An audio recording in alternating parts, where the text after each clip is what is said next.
Olá, boa noite. O É Notícia entrevista hoje o médico e pesquisador Pedro Vasconcelos, diretor do Instituto Evandro Chagas. Dr. Pedro é membro do Comitê de Emergência para Zika e Microcefalia da Organização Mundial da Saúde, que desenvolve em parceria com a Universidade do Texas uma vacina contra o Zika. Boa noite, Dr. Pedro. Seja muito bem-vindo ao É Notícia. Boa noite, muito obrigado pelo convite e a oportunidade de esclarecer alguns aspectos sobre essa doença aqui no Brasil. Porque até hoje existem mais dúvidas do que certezas sobre o Zika. Vamos tentar esclarecer o que a gente já sabe, né? Até porque é uma prestação de serviço importante para as mulheres, para os homens, mas principalmente para as gestantes. Doutor Pedro, eu gostaria de começar um pouquinho contando sobre a origem do vírus Zika. Ele começou em Uganda, né? Por isso leva esse nome, foi identificado pela primeira vez na floresta Zika e chegou ao Brasil, ou foi identificado pela primeira vez somente no ano passado. As autoridades de saúde, os agentes de saúde sabem como o vírus chegou aqui? Olha, provavelmente ele chegou através de algum viajante infectado que veio da área da Polinésia Francesa, onde estava ocorrendo o surto de Zika naquele país. A data exata é motivo de estudo e nós estamos realizando um estudo que nós acreditamos que em breve deva estar publicado para esclarecer mais ou menos o período em que ele ocorreu. Doutor, hoje pode-se dizer que o continente americano é o principal local, o principal território de transmissão do vírus? Ah, sim, sem dúvida nenhuma. E o Brasil comanda esse número de transmissão por conta do tamanho e da população brasileira. Mas existem outros países também que estão com um número grande de casos, como é o caso da Colômbia. A OPAS, que é a Organização Pan-Americana de Saúde, estima que entre 3 e 4 milhões de pessoas devem contrair o vírus somente em 2016, e é como o senhor disse, né? 1,5 milhão dessas pessoas estão no Brasil. O país está preparado para lidar com esse surto, com essa epidemia, não sei nem qual seria o melhor termo, do Zika? Olha, é uma epidemia e eu acho difícil qualquer país estar em condições de combater, salvo numa movimentação, acho que nacional, como está se tentando, para diminuir os índices de infestação do transmissor, do mosquito Aedes aegypti. Se nós conseguirmos reduzir esse número de mosquitos que possam estar circulando e transmitindo a doença, nós vamos então conseguir reduzir o número de casos, e reduzindo o número de casos, reduz o número de mosquitos infectados, e reduzindo o número de mosquitos infectados, nós reduzimos o número de doentes. Diminuindo o número de doentes, também diminui o número de grávidas que possam se infectar com o vírus. E diminuindo o número de grávidas, também vamos diminuir o número de casos de microcefalia. Portanto, o mais importante hoje é reduzir o número de mosquitos que possam transmitir o vírus Zika. Esse é o principal combate. Esse é o principal aspecto dessa situação da resposta emergencial que o governo está preparando, está deslanchando ao longo desses meses. Já há alguma repercussão, algum resultado dessa resposta emergencial, como o senhor mesmo disse, do governo federal e dos governos em todos os seus níveis, né? Os governos estaduais, governos municipais? Já há uma resposta nesse sentido de diminuição dos mosquitos, dos criadouros ou então dos infectados pelo vírus? Já é possível dimensionar, mensurar isso? Ainda não, porque eu acho que os dados estão sendo colhidos. Acredita-se que com aquela movimentação que houve no início de março, final de fevereiro, início de março, esse número deva reduzir proporcionalmente em comparação ao que estava. Mas é um trabalho continuado, não é uma ação que possa ser feita hoje e reduzida, parada ou reduzida a sua atividade amanhã. Não, isso tem que ser continuado, porque nós temos chuvas, nós temos os criadouros naturais que estão recebendo água da chuva e o armazenamento de água das pessoas nas suas casas. Tudo isso contribui para o aumento do número de mosquitos. Então, para diminuir, é uma ação que é contínua, não é algo estanque, que possa ser feito e depois parado. E é curioso, porque, na verdade, o Aedes aegypti não é exatamente uma novidade no Brasil. No ano passado, a gente teve um número recorde de casos de dengue, né? Tem outras doenças associadas ao mosquito. Se os governos federal, estaduais e municipais estão em permanente combate ao mosquito Aedes aegypti durante todo o ano, como é que essa situação saiu do controle? E aí eu me refiro até a esse recorde de casos de dengue no ano passado. Bom, é difícil imaginar. Você veja bem, no Brasil, o controle vetorial, ou seja, as ações que vão combater o mosquito, elas são municipalizadas. Quem realiza é o município, sob supervisão dos estados e do governo federal. E o governo federal, de modo geral, financia esse programa. Então, basta que um município não faça, os outros ao redor desse município vão ter seu trabalho não valorizado, porque, como está próximo, rapidamente o número de mosquito e de criadouros é reposto se um município não fizer o trabalho que deve ser conjunto de todos os municípios do estado, de cada estado e do Brasil como um todo. Ou seja, funciona em cadeia, né? Se um falha, aí tem aquele efeito cascata. Exatamente. Então, pode-se dizer que o poder público falhou no combate ao mosquito? Olha, eu não sei de dizer se falhou. Eu acho que é uma questão de que nós estamos vivendo um inverno, um verão chuvoso em grande intensidade, tanto que foi reposto os reservatórios aqui no estado de São Paulo e em outros estados.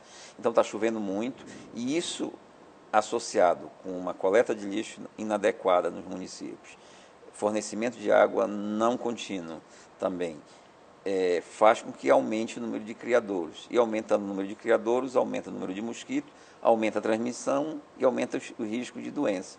O senhor tocou num ponto interessante que é a falta de saneamento básico, né? E qual é a relação disso com a proliferação do mosquito, principalmente nas regiões onde a gente nota que a ausência de saneamento básico é maior, né? Como o Norte e o Nordeste, por exemplo.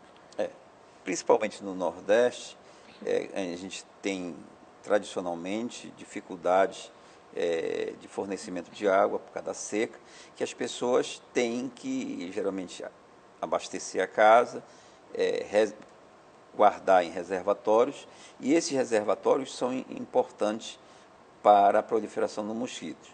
Se nós tivéssemos em cada casa um fornecimento contínuo de água, que a pessoa não precisasse armazenar, que abrisse a torneira e tivesse água o tempo todo, seria tranquilo e só isso impactaria de forma importante na redução dos criadouros.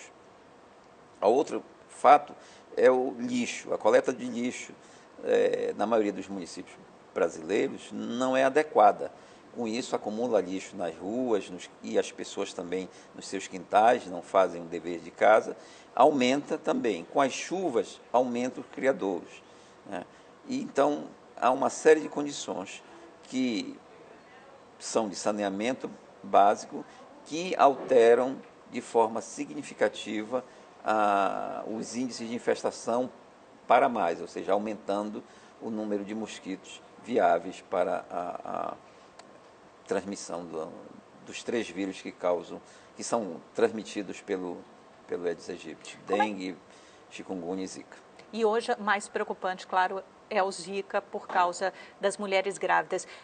Está comprovada definitivamente essa relação entre o zika e a microcefalia? Sim, já existem vários estudos publicados, outros encaminhados, que demonstram de forma clara que o zika está associado, é uma das causas, não é a única, devemos dizer, tem várias outras doenças e condições que podem resultar em microcefalia, mas o zika, ele é um dos responsáveis, talvez no momento o principal responsável pelos casos de microcefalia que estão ocorrendo no Brasil. Isso eu não tenho mais dúvida, nós encontramos o vírus no cérebro dessas crianças de abortos e de natimortos, de forma sistemática, demonstrando que o vírus tem predileção pelos neurônios, onde eles causam lesão e destruição.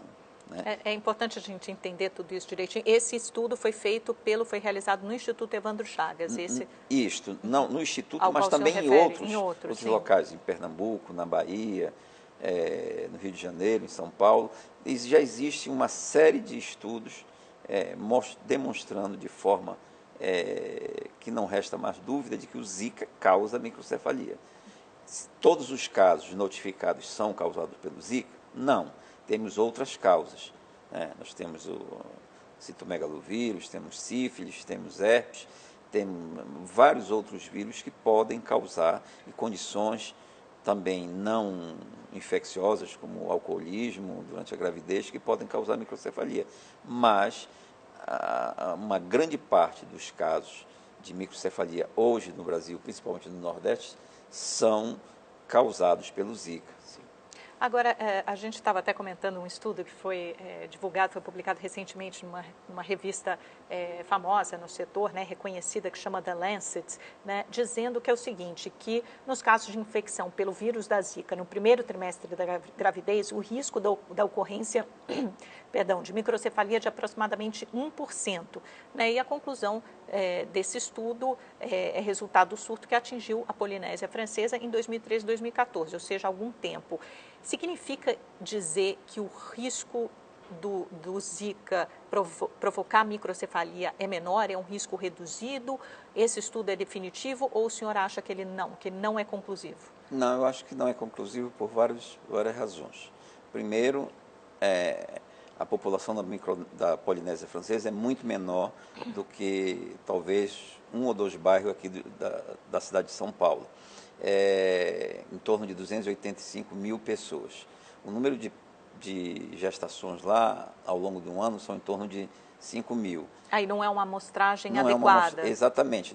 Enquanto no Brasil, nós temos vários milhões de nascimentos a cada ano. Uhum. Então, só em Recife nascem Pernambuco, nascem quase toda a população da Polinésia. E isso indica o quê? Que o número de casos na Polinésia deva ter sido subestimado e, além disso, o estudo foi feito de forma retrospectiva, que não dá uma garantia em termos de confirmação laboratorial, que seria muito importante. Somente após o Brasil... Como assim? O que o senhor quer dizer com confirmação laboratorial? Porque os estudos foram feitos da epidemia que ocorreu em 2013 e 2014, somente agora, em 2016. É um estudo de retrovisor, né? É retrospectivo, que nós chamamos. Então, não houve confirmação de nenhum desses casos como sendo de Zika. Mas, como o número de casos de Zika estava ocorrendo nesse período de 2013 e 2014, e o número de casos de microcefalia que estão relatados normalmente, antes da Zika, seria em torno de 1 a 2 casos por ano, e agora, após o surto, em torno de 8 a 14, mostra que houve um incremento e que esse incremento, a única justificativa que eles têm, e relatam no artigo, é o Zika. O Zika. Portanto, seria causado pelo Zika. Mas não há confirmação laboratorial de nenhum desses casos. Ou seja, o que poderia ser um alívio não é um alívio. Não, e a gente, pelo número de casos que têm ocorrido no Brasil, a gente acredita que essa incidência seja maior que 1%, talvez próximo de 2%, não sei, é muito cedo.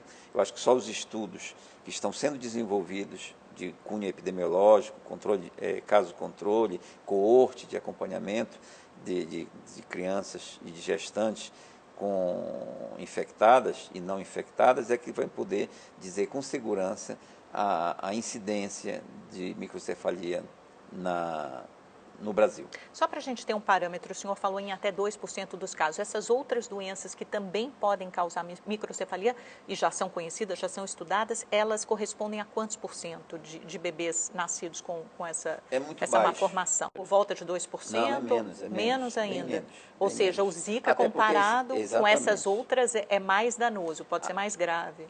Eu acho que ainda é precoce dizermos que seria mais grave, mas pelo número de observações que têm sido feitas de microcefalia, a gente acredita que possa ser. O que a gente observa é que o caso é grave da doença. A doença realmente provocada pelo Zika, na microcefalia, e as outras malformações que têm sido observadas são extremamente graves, talvez tão ou mais grave que as outras causas infecciosas de microcefalia.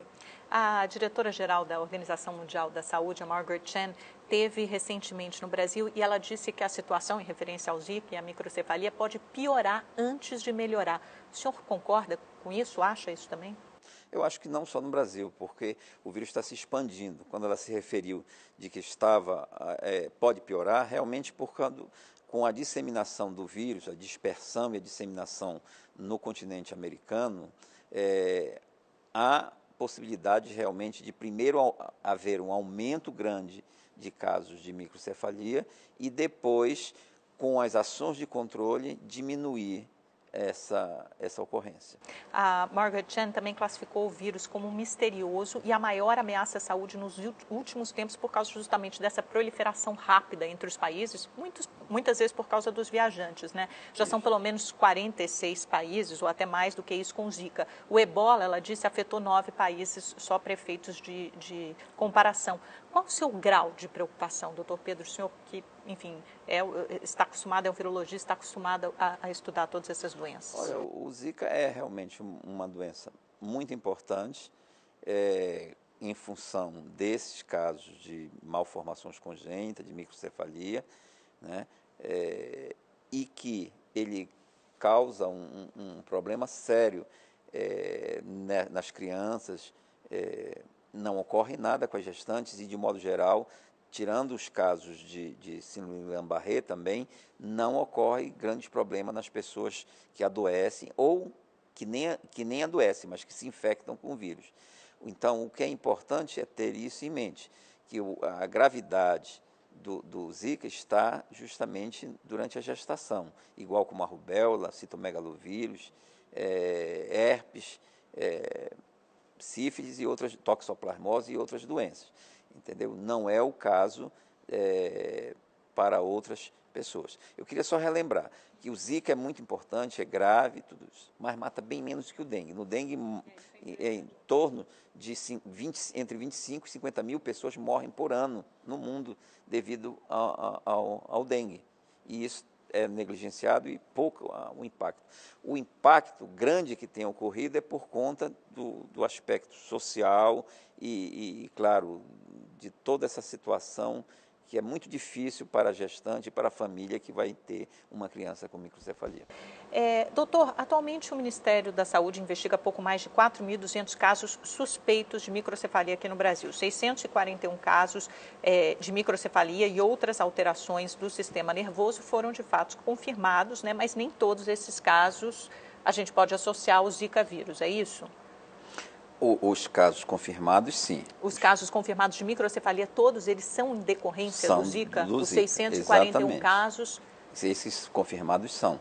Os que não são foram os que foram descartados. Uhum. Os descartados foram casos, de modo geral, que inicialmente foram considerados como microcefalia e que depois, após revisão dos protocolos e desses pacientes, se verificou que não eram casos de microcefalia, que tinham sido notificados como microcefalia e também eles foram excluída a infecção por Zika. Nós teremos uma geração de bebês com microcefalia? O que está se observando é isso, mas esse número, dependendo das ações de controle vetorial, pode diminuir e não aumentar como é a previsão. A previsão de aumento seria, se nada for feito, continuar os índices de infestação da forma que estava. Aí esses casos, né, aumentariam muito. Aumentariam, a projeção seria de aumentar.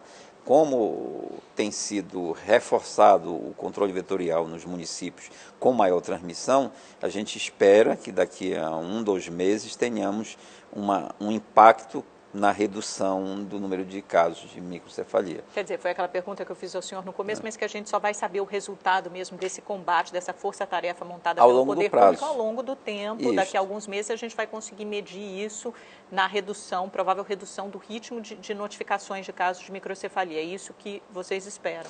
Nós esperamos primeiro a redução do número de casos, porque, veja bem, os casos de microcefalia, as pessoas, as gestantes que estão se infectando agora, os casos de microcefalia vão aparecer daqui a 6, 7, 8 meses. É verdade. Entendeu? Então, a redução é primeiro no número de casos de Zika. Depois, ao longo do tempo, se espera que, se havendo um impacto com redução do número de casos da doença, também ocorra proporcionalmente uma redução no número de casos de microcefalia. Também tem um problema que é a subnotificação dos casos, né? Isso existia antes, não era obrigatório notificar os casos de microcefalia, ou isso não era feito com a devida rigidez, não era feito com tanto rigor? Eu acho que as duas coisas, não era obrigatório, existe um sistema para notificação, mas talvez, isso tem sido levantado por muitos pesquisadores entendidos em neonatologia, em neuropediatria, de que o número de casos provavelmente era subnotificado e que com o aparecimento do Zika, esse passou a um aumento maior da notificação. Mas também nós temos que considerar que cada município é responsável por essa notificação. E com a veiculação na televisão, na mídia de modo geral, isso chamou atenção para o número de casos e houve, digamos assim, um aumento de notificações. Né? Exatamente. E muitas dessas notificações estão sendo agora descartadas, ou seja, está sendo mostrado que não eram microcefalia, entendeu? E que são os casos descartados, que não são microcefalia, nem estão associados ao Zika. São crianças que têm a cabeça perímetro cefálico pequeno, mas que não têm as malformações congênitas causadas pelo vírus Zika. Eu estava lendo um artigo interessante até na imprensa estrangeira, não vou lembrar exatamente aonde agora, mas falando dessa subnotificação dos casos, dizendo que era até difícil mensurar o alcance da microcefalia no Brasil, porque se antes a gente não tinha uma base de comparação confiável, um parâmetro confiável, é difícil atribuir esse boom, saber o que é de responsabilidade do vírus Zika e o que é responsabilidade simplesmente do cumprimento dessa lei agora, dessa exigência de notificar os casos de microcefalia. Como é que a gente faz essa separação, se é que é possível? É difícil, porque justamente, provavelmente existia alguma subnotificação e não era obrigatório a notificação da infecção pelo vírus Zika. Tornou-se agora em fevereiro, quando o governo, a partir de um dia que eu não recordo, tornou obrigatório uma notificação compulsória, como todas as outras doenças infecciosas. Então, isto vai permitir ter uma maior confiabilidade no número de casos que são notificados pelos municípios para o Ministério da Saúde, que vai processar e consolidar esses números. Então, esses números passam a ter uma maior representatividade em comparação ao passado, de fato. Como é que o senhor avalia a resposta do governo ao surto de Zika? Foi uma resposta rápida, foi uma resposta pronta ou demorou, podia ter sido mais eficaz, ou pode ser mais eficaz? É difícil avaliar isso. Eu não sou especialista da área, mas eu diria que eu tenho acompanhado de perto as ações. Eu acho que as ações têm sido muito bem conduzidas. Agora, é preciso a implementação pelos municípios e pelos estados. O planejamento a nível federal para, digamos, a capilarização disto tem sido feito de forma adequada, inclusive com verbas emergenciais, ações emergenciais para o controle vetorial, para baixar os índices e para as investigações, para as pesquisas. Isso tem sido de forma até rápida, né? Que normalmente é mais demorado. Isso tem evoluído de forma adequada. Agora, a capilarização, ou seja, o município efetivamente desenvolver essas atividades, isso eu não tenho ideia, mas eu imagino que no Nordeste, onde tem sido focado, isso deva ter sido mais célere do que em outros locais com menor transmissão, com menor ocorrência de casos, ou sem ocorrência ainda de casos de microcefalia, apesar de ter casos de Zika. Tem uma preocupação muito grande com as Olimpíadas, né? Até alguns países chegaram a falar em suspender a vinda dos seus atletas para cá. É um certo alarmismo? É uma prudência? Como é que o senhor avalia? Olha, eu acho que tem muito um alarmismo, tem, porque, de um modo geral, os atletas não veem, por exemplo, as mulheres grávidas. E o número de infecções com sintomas é em torno de 20%, ou seja, se espera que ações ao nível do estado do Rio de Janeiro, e principalmente da cidade do Rio de Janeiro, onde vai ocorrer a maioria das competições das Olimpíadas, seja reforçado à medida que for se aproximando o evento. Então, a tendência, eu diria que o Rio de Janeiro talvez deva se tornar o foco principal do combate, da ação governamental para controlar a transmissão. Então, eu diria que o risco é menor. O problema é que, se mantiver a transmissão nos níveis atuais, embora de modo geral caia essa transmissão por causa do inverno, né, e a diminuição da temperatura, aí nós teríamos problemas. E no Nordeste, como no Norte e Centro-Oeste, de modo geral, as variações de temperatura não são significativas para alterar a reprodução do mosquito. Mas aí isso se sente principalmente no Sudeste e no Sul. Entendeu? Que tem as temperaturas mais baixas. E aí então, o nível de transmissão, de modo geral, se mantém mais ou menos estável no Norte, no Nordeste e no Centro-Oeste. Agora, para as mulheres grávidas, vale aquela recomendação da Organização Mundial de Saúde, que é para elas não virem às regiões contaminadas pelo Zika vírus, inclusive o Brasil. Eu acho o seguinte, por exemplo, existem estados no Brasil que não têm transmissão. Então, se essas gestantes puderem evitar as viagens para áreas com transmissão, isso é importante e impacta positivamente. Mas, em relação a dos países estrangeiros, principalmente por causa do turismo ou por causa das Olimpíadas, é difícil imaginar que impactos teria para o turismo ou para a transmissão do vírus aqui no Brasil para essas pessoas. Agora, professor, conta para a gente como é que se dá, o que já se sabe, né, desses estudos que vocês fizeram, que vocês realizaram, como se dá a contaminação do feto? É através da placenta? O que já se sabe até agora? Sem dúvida nenhuma, não há mais dúvida de que o vírus consegue atravessar a barreira placentária. Isso foi demonstrado pela Fundação Oswaldo Cruz, pelo Instituto Oswaldo Cruz do Rio de Janeiro, um estudo mostrando grávidas da Paraíba que se infectaram e que os filhos, através de exames ainda no útero, se demonstrou a microcefalia. Houve a punção do líquido amniótico e se detectou o vírus no líquido amniótico. E depois se demonstrou que essas crianças nasceram com microcefalia e se demonstrou também a microcefalia nessas crianças. Então, a transmissão realmente é através da placenta e é preciso saber o mecanismo que isso ainda não se sabe. Sabe-se que o vírus atravessa a placenta.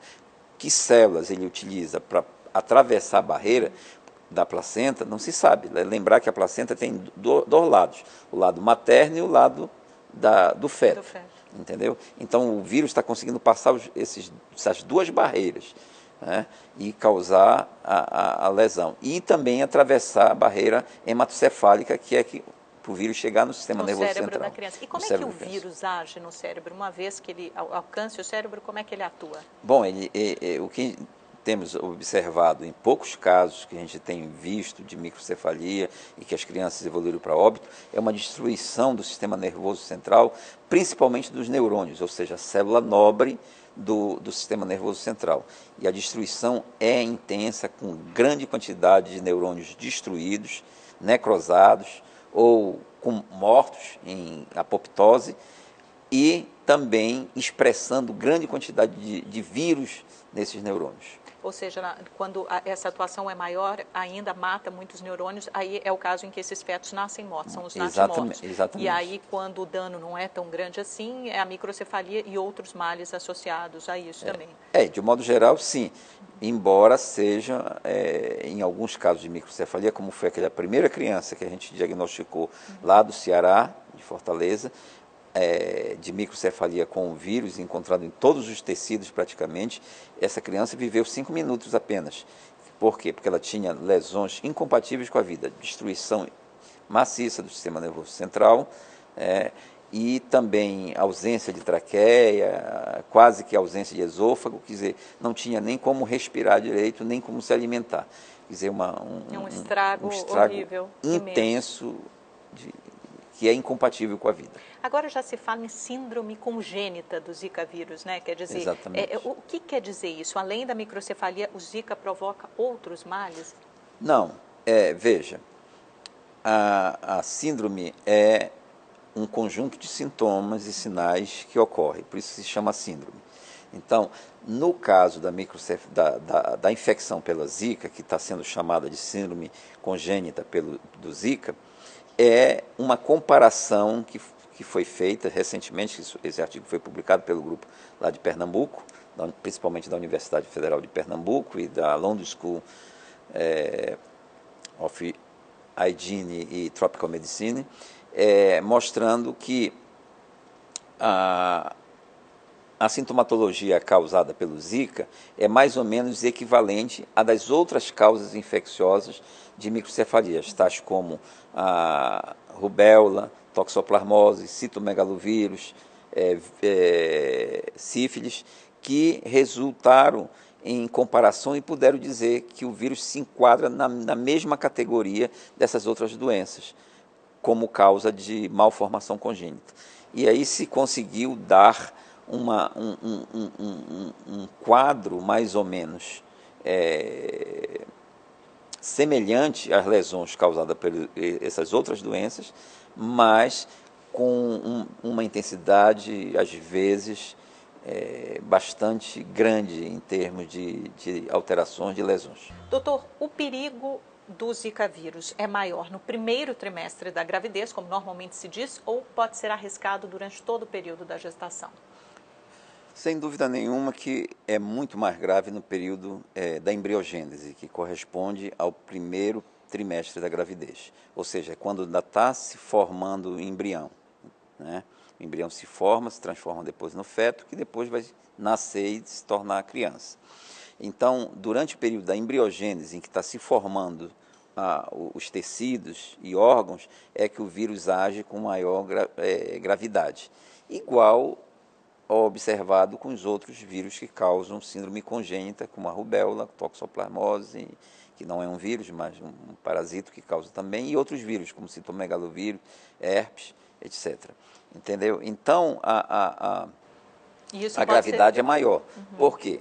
Porque quanto mais precoce está se observando, que quanto mais precoce ocorrem, às vezes, abortos naturais, ou o natimorto, ou eles nascem, como a criança do Ceará, que nasce e morre em seguida por ter incompatibilidade com a vida tão grande que é a lesão.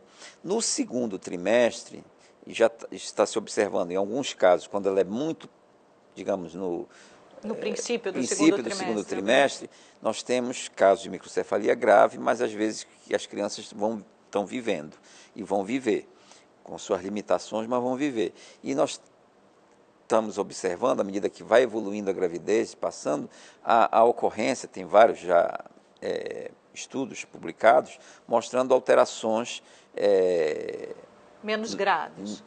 Eu diria que não são tão menos graves, porque são alterações que limitam, como cegueira, alterações de perda de capacidade visual até chegar à cegueira, ou em outros, cororetinite, etc., que alteram impactam de forma grave a vida dessas crianças. Né? Também surdez, lesões cardíacas. Então, à medida que passa do segundo para o terceiro trimestre, a tendência seria essa. Mas isso ainda são dados muito incipientes. Nós ainda não temos um estudo demonstrando de forma clara o que ocorre no primeiro trimestre, no segundo trimestre e no terceiro trimestre. Mas as indicações iniciais é de que é muito mais grave no início da gestação e menos grave à medida que se aproxima o final da gestação. E a rede pública está, ou mesmo a rede privada, está preparada para lidar com essas crianças, com essas lesões, com essas limitações, as crianças que nascem com microcefalia? Não sei, é difícil dizer, até porque eu não milito, não trabalho dentro de hospital, trabalho num laboratório, no Instituto de Pesquisa.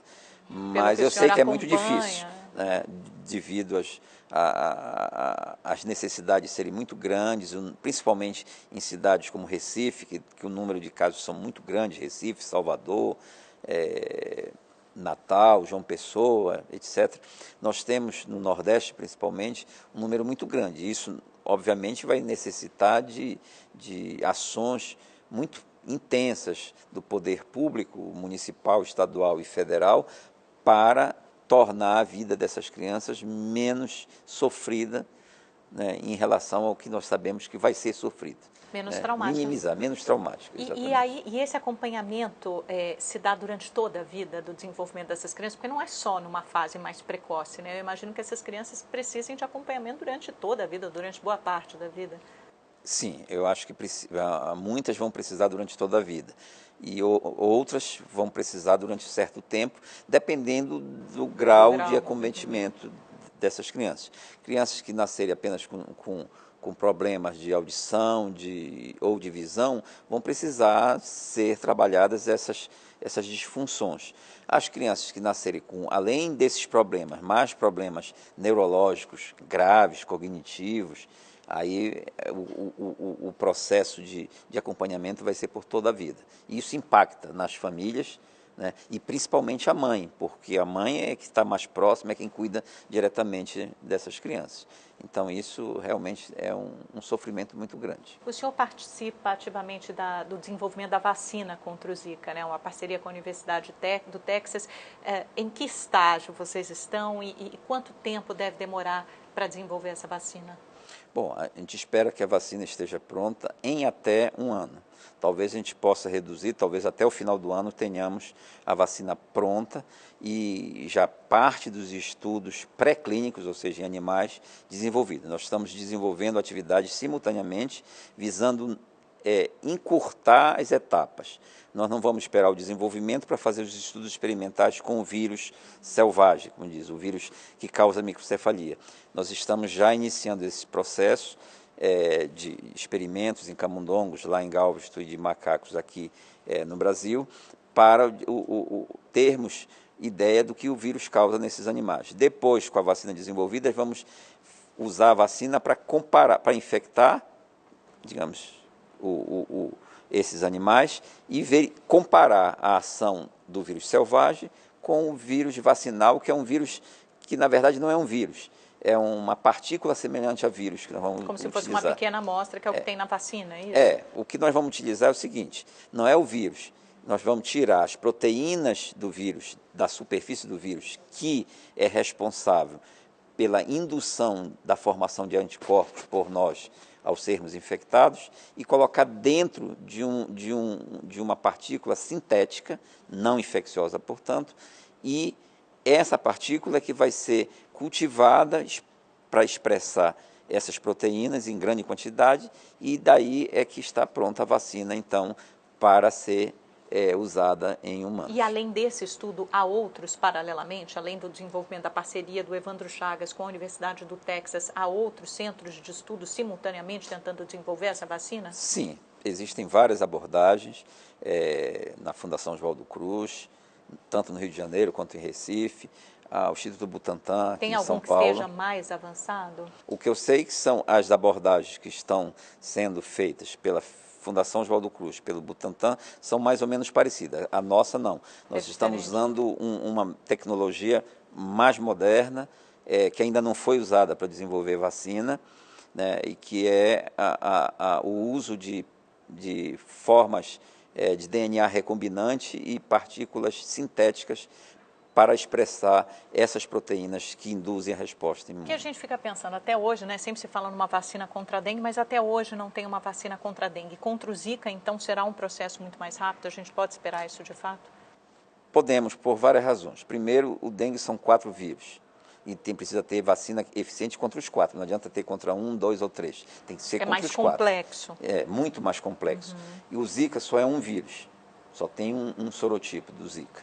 Então, a possibilidade de se acelerar o processo é muito maior. Segundo, a tecnologia, desde que se começou a desenvolver vacina para o dengue até hoje, ela aumentou muito, melhorou muito. E tanto que todo mundo que está envolvido nessa corrida para se ter uma vacina para impedir a ocorrência de microcefalia e formas graves, todo mundo fala em torno de 1 a 2 anos ter a vacina. Eu tenho certeza que nós, em até 1 ano no máximo, nós vamos conseguir. Mas eu tenho certeza que vamos ter antes. Para comercialização, é preciso ter os processos de exame, ensaios pré-clínicos e clínicos prontos, fase 1, 2 e 3. O que nós pensamos é que essas fases podem ser simultaneamente conduzidas, né? Claro que isso precisa de acordos com a Organização Mundial de Saúde, com a Anvisa, com o Ministério da Saúde para esse desenvolvimento. A gente falou sobre outras síndromes, né? O senhor tinha citado a síndrome de Guillain-Barré, que é a fraqueza ou a paralisia dos músculos. Também já foi feita essa relação, essa identificação com o Zika? Já, isso foi feito de forma muito bem conduzida pelo grupo da Polinésia Francesa. Esse foi muito bem conduzido, demonstrando de forma inequívoca a associação da síndrome, que é uma síndrome pós-infecciosa. A pessoa desenvolve a infecção, a doença, e depois de 3, 4 semanas ela começa a ter problemas de desmielinização, que é um reconhecimento, né, do vírus, o anticorpo produzido pelo vírus, geralmente se fixa a bainha de mielina e o sistema imune reconhece aquilo como estranho e então age e ocorre a síndrome de Guillain-Barré. Uhum. Também tem essa história da identificação do Zika, fica mais difícil, porque 80% das pessoas que têm Zika não têm as manifestações clínicas, né? Ou, por exemplo, nesse caso, uma grávida pode ter o Zika sem saber que teve, ela vai identificar aquilo que no ultrassom do feto? No ultrassom, provavelmente nos exames exatamente pré-natais, que são geralmente acompanhados, mês a mês, as grávidas são acompanhadas no seu pré-natal e periodicamente se faz a ultrassonografia.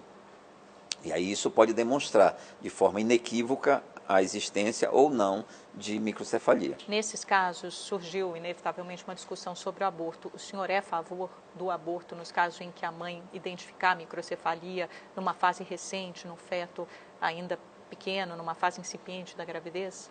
Ela deve ter esse direito de optar? Eu acho que ela tem o direito de optar. Eu acho que não pode ser negado o direito dela dizer eu quero ter a criança mesmo assim ou eu não quero.